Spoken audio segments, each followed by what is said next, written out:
सातारा जिल्ह्यात गुलियन बॅरी सिंड्रोमचे 4 संशयित रुग्ण आढळून आलेत. 15 वर्षाच्या आतील 4 मुलांवर उपचार सुरू आहेत.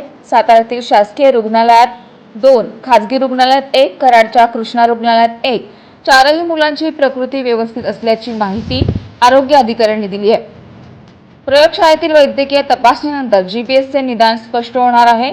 दूषित पाणी आणि दूषित अन्नापासून जीबीएसचा धोका निर्माण होतो. अचानक हातपाय लुळे पडले असतील तर शासकीय रुग्णालयाशी संपर्क साधावा. कोणत्याही अफवांवर विश्वास ठेवू नये असे जिल्हा आरोग्य अधिकारी महेश खलपे यांनी सांगितले.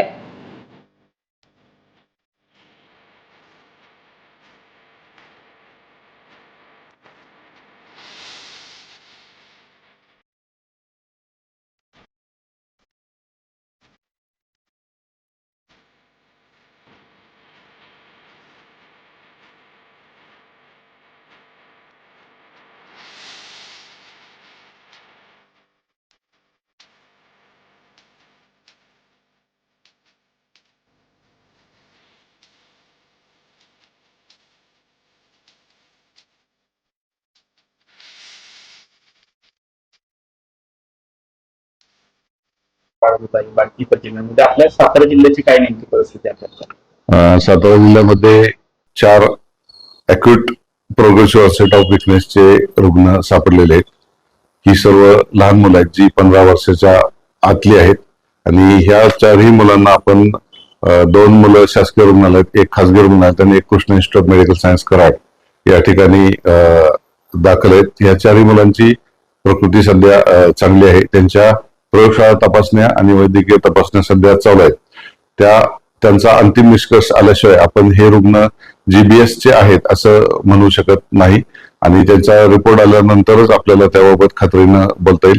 आमच्या नियमित अॅक्यूट फ्लॅसिड पॅरालिसिस म्हणजे अचानक येणारा लोळेपणाचा 15 वर्षाखालील मुलांचं सर्वेक्षण प्राथमिक केंद्रस्तरावर गाव पातळीवर चालू असतं. त्यातून सापडलेले हे 4 रुग्ण आहेत आणि यांच्या वैद्यकीय तपासण्यानंतरच आपल्याला याबाबत नक्की रुग्ण सांगता येईल. सर, नेमकं ही लक्षण कशा पद्धतीची असतात, ही नेमकं कशा पद्धतीने काळजी घ्यावी? यामध्ये सध्या जे आपल्याकडे जीबीएस रुग्ण पुण्यामध्ये आढळले त्यातलं बहुतांशी कारण आपल्याला दूषित पाणी पुरवठा असं दिसून येत आहे. तर आम्ही सातारा जिल्ह्यातील सर्व नागरिकांना नम्र आवाहन करतो की आपण दूषित पाणी पुरवठा आणि दूषित अन्न यामुळे होणाऱ्या आजारांसाठी ज्या सर्व प्रकारच्या काळजी घ्यायच्या आहेत त्या काळजी घेतल्यास आपल्याला या आजाराचा धोका संभावत नाही. आणि त्याचबरोबर सध्या सातारा जिल्ह्यातील नागरिकांनी कुठल्याही अफवावर विश्वास न ठेवता स्वतःची काळजी घ्यावी. जर कुणाला अशी हातापायात अचानक येणारा लोळेपणा असा रुग्ण आढळला तर त्यांनी नजीकच्या शासकीय संस्थेशी संपर्क साधावा जेणेकरून त्यांना योग्य ते औषधोपचार देता येतील. औषध उपचारानंतर हे रुग्ण बऱ्यापैकी कव्हर होतात. मेजॉरिटी रुग्ण यातले सपोर्टिव्ह औषधोपचारांनी बरे होतात.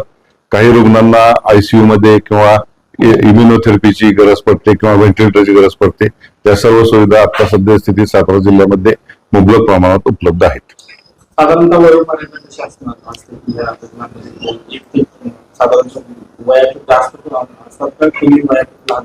आता जे मी पुणे जिल्ह्याची आकडेवारी बघितली तर पुणे जिल्ह्यात सर्व वयोगटात समान प्रमाणात अगदी 10 वर्षापासून 60 वर्षापेक्षा जास्त नागरिकांच्या मध्ये समान प्रमाणातच रुग्ण आढळले. एखादा विशिष्ट वयोगट जास्त बाधित झालाय असं काय सद्यस्थिती आढळून येत नाही.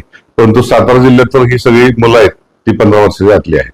सर, असे रुग्ण जर आढळले तर त्यासाठी वैद्यकीय पथक आपल्याकडे अशा रुग्णांना तपासण्यासाठी आपण आमच्या सर्व वैद्यकीय अधिकाऱ्यांचं 27 जानेवारी रोजी प्रशिक्षण घेतलेलं सर्व कर्मचाऱ्यांना याबाबत बेसिक ज्ञान दिलेलं आहे. त्यांनी सर्वे करून ते रुग्णांचं संशयित रुग्णांना नजीक शासकीय संस्थेत आल्यानंतर त्यांच्यावर औषधोपचार आणि संदर्भ सेवा या दोन्ही व्यवस्था आपण उपलब्ध ठेवलेल्या आहेत. त्यासाठीच्या ज्या सोयी व्यवस्था केल्या कोणते हॉस्पिटल आहेत आपल्याकडे याबाबतचे जे गंभीर रुग्णांसाठी सामान्य रुग्णालय सातारा या ठिकाणी सेवा उपलब्ध आहे.